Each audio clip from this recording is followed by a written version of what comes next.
நான் தமிழ்நாட்டுடைய most premium பேச்சு பயிற்சியாளர். நான் ஒரு 2 சம்பவங்களை உங்களுக்கு சொல்றேன். ஒன்னு, They crushed my ego actually. இன்னொன்னு தேவர் மகள்ல ஸ்ரீராம் சிவாஜி ஐயா அந்த மேடை பேச்சு அனுபவத்திலிருந்து நான் புரிஞ்சுக்கிட்டது என்ன அப்படின்னா, இன்றைய யுகத்துல டேட்டாவோ ஹிஸ்டரியோ அல்லது உவமையோ அல்லது அடுக்கு மொழியோ வீராவேசங்களோ கதை சொல்லில் எடுபடாது.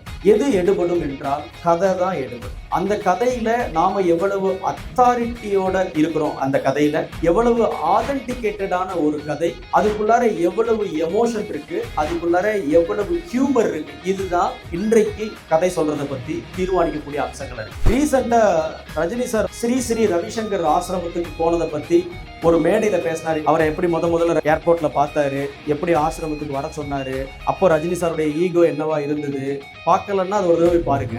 ரஜினி சார் சொல்ற அந்த கதை. இன்னொன்னு, தேவர் மகன் செட்டில் வடிவேலு ஓவர் ரியாக்ட் பண்ணும்போது சிவாஜி சார் இவன் ரொம்ப ஓவரா நடிக்கிறான்டா, இவன் நடிச்ச சீன்ஸ் எல்லாம் தூக்கு அப்படின்னு சொல்ற ஒரு சம்பவத்தை மேடம் சொல்லி அதை யாராவது பார்த்திருக்கீங்க? அந்த 2 கதை சொல்லலும் ஒரு பெர்ஃபெக்டான ஸ்டோரி டெல்லிங் ஃபார்மட்டுக்குள்ளார இருக்கக்கூடிய மெத்தட்.